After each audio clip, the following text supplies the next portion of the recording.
Hello everyone, welcome to Bio with Shruti. This is me Shruti Pillai. Welcome to another session of biology for competitive exams. In this session we are going to cover lucent biology. So today's topic is botany. I remember that we had already started with the topic system of the human body wherein we covered digestive system, circulatory system was going on. So I thought to cover this topic simultaneously. Circulatory system will go on by its way.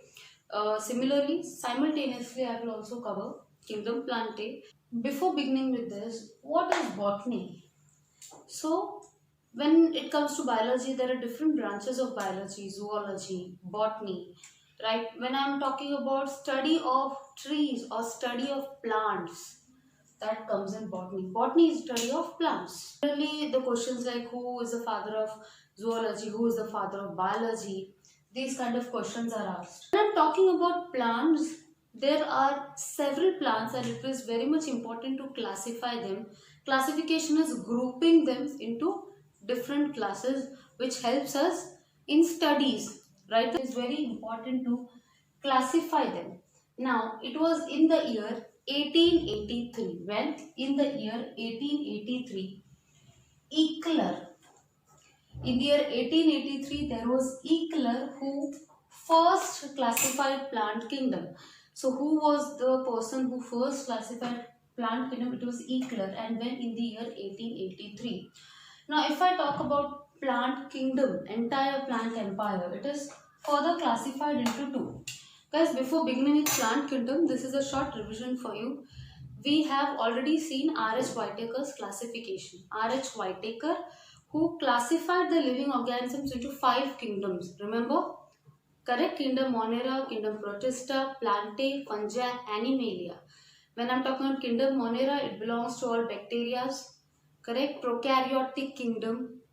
Remember, unicellular, these organisms are unicellular. All these terms you must be familiar. We have covered this already. Then there is kingdom Protista, Plantae, Animalia and Fungi.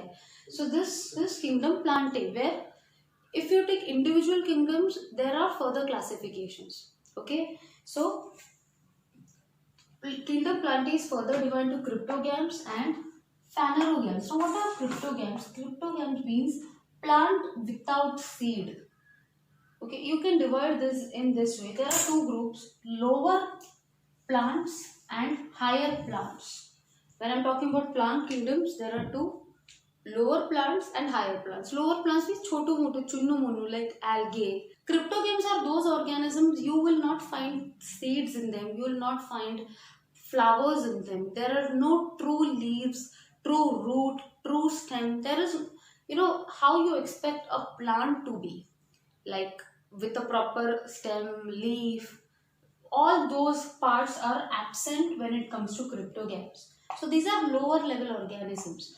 And if I'm talking about phanerogams, these are higher level. Higher level, for example, if I take mango tree or people or any kind of flowering plants, hibiscus, periwinkle, all these belong to phanerogams. So I hope you got the difference, lower and higher, cryptogam and phanerogam.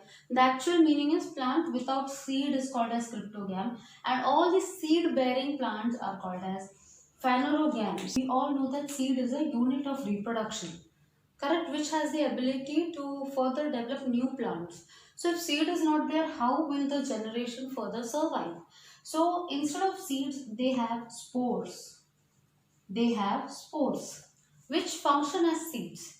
So in cryptogams, there are no seeds, there are spores. This is very important, which you need to remember. So spores are unit of reproduction when it comes to cryptogams, and phanerogams, there are seeds. So let's further continue the classification. Plant kingdom is further classified into two. We have already seen cryptogams, phanerogams. Cryptogams are all low level organisms and phanerogams are higher level organisms. We already said that cryptogams do not have seeds. Instead of seeds, they have spores. They don't have seeds, they don't have flowers, chunnu munnu organisms. Whereas if I am talking about phanerogams, they have proper seeds. These are higher level organisms. Now, cryptogam is further divided into Halophyta, Bryophyta, Pteridophyta. And similarly, if I talk about phanerogams, this is again further subdivided into two groups, Gymnospermy and Angiospermy. Gymnospermy, angiospermy. Guys, sperma is seeds. Sperma is seeds, means these are seed bearing. These are phanerogams, these are seed bearing. I'll tell you what is the difference between gymnospermy and angiospermy, okay, later. But I hope these two divisions are clear. Halophyta, Bryophyta, Pteridophyta, they have their individual differences. We will be discussing their differences in the further session. For now, you just know that how is the classification. Okay, just understand the classification. Thallophyta is further divided to algae and fungi. Guys, when I am talking about Thallophyta, they belong to all very low level organisms like algae and fungi. Like if you look at algae and fungi, they are flat, they are prostrate, they grow on the surface. There are no roots, there are no proper roots, there are no proper leaves, stem, correct? They only grow flat on the surface and they grow anywhere if you see. If there is any damp or moist area, so they start growing. So that is algae and fungi. So these are very low level plant organisms with very low nutrient requirement, you can say. So they belong to Thallophyta. Thallus, they have a thalloid body. Thalloid means you can say they grow prostrate, they grow flat on the surface. If I give you the example of algae I already gave, which grows on the surface of the gutter or grows on the surface of lake. Okay, if I give you the example of fungi, on the surface of bread we have that green color chutney, like it looks like chutney. Okay, that is the example of fungi. If I talk about Bryophyta, one very common example is moss. Moss. Guys, you have seen those plants which pop up from anywhere, in between the tiles or from the surface of walls or on the surface of pot. Correct? So they do not have proper leaf root, and the unit of reproduction is again spores. So if I talk about Pteridophyta, a very common example is ferns, as you can look in the image.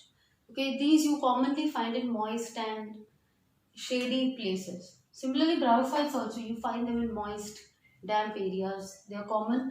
Similarly, Pteridophytes. So, they don't have that much nutrient requirement as compared to that of Phanerogams. These have high demand, high level. So, they don't have that much requirement as compared to Phanerogams. So, these are the differences. Okay. So, I hope this is clear. We'll revise once. When I'm talking about plant kingdom, it is further divided into cryptogams, phanerogams. Cryptogams means these are lower level organisms. They don't have seeds. Rather, they have spores for reproduction. It is further divided into three: Thallophyta, Bryophyta, and Pteridophyta. Thallophyta is further subdivided to algae and fungi. We will discuss in further sessions algae and fungi both. Similarly, Bryophyta moss and Pteridophyta ferns. These are few very common examples. You can note it down if you need. Now let's come to phanerogams. Phanerogam is further divided into gymnospermy, angiospermy. We already said, first of all, these are higher level, they have seeds. Sperma itself means seeds. So these are seed bearing plants. Let's understand the difference between gymnosperm and angiosperm. Both are seed bearing. The difference is in gymnosperms the seeds are naked, whereas in angiosperms they are enclosed in the ovary. For now, you only need to understand in gymnosperms, seeds are naked, means they are exposed. There is no separate covering. Okay. Whereas in angiosperms, if you see, they have a covering. They are not exposed like that only. So they are enclosed in the ovary, we say. Okay. We will know them more in detail in the individual sessions. Okay. When we cover angiosperm, gymnosperm individually. For now, you only need to understand. You can note it down.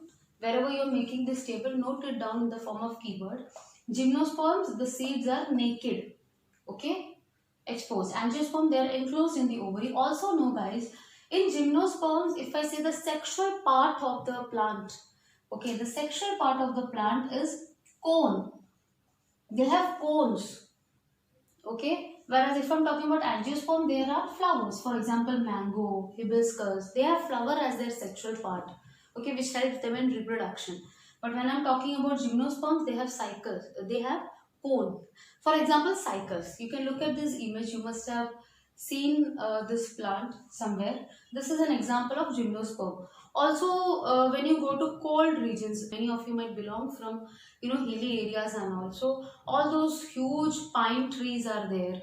Then, conifers are there, cone-like trees are there. So all those belong to gymnosperm. If I talk about angiosperm, I told you here the seeds are enclosed in the ovary and they have flowers. They are flower producing. Angiosperm is further, see, gymnosperm is not further grouped into any sections here. Angiosperm is further divided into monocot and dicot, or we can say monocotyledon, dicotyledon. Monocotyledon, dicotyledon. Mono means single, di means two. Cotyledons. Cotyledons can also be called as seed leaves. Seed leaves. Or these are also called as embryonic leaves. I'll write somewhere here. Embryonic, embryonic leaves. Guys, when the seeds are germinating, the first leaves that are produced from a germinating seed is called as seed leaves or embryonic leaves. If this is the germinating seed, then there is a shoot system, that is a stem, and there is a root system, correct? So from the germinating seed, there are the first leaves that is generated or that is produced. Those are seed leaves or embryonic leaves. Now, if there is only one leaf, it is called as monocot. Mono means one and cotyledon is seed leaf. And if there are two leaves, then these are dicot. Di means two and cotyledon means leaves again. What is the purpose of these seed leaves? To provide nutrition to the upcoming or developing plant. Okay, so nutrition. I hope you got it. Monocot, dicot. Mono means single, it has one cotyledon or one seed leaf. Dicot means it has two seed leaves. Example for monocot is maize or makka. And I'm giving you very common examples. Dicot is mango. It has two cotyledons or two seed leaves. So I hope this is clear, guys. This is the very basic classification. I'll be explaining you everything in detail with all their important characteristics with examples. So stay tuned and keep watching. Meanwhile, if you like it, do give it a thumbs up and do subscribe. Thank you.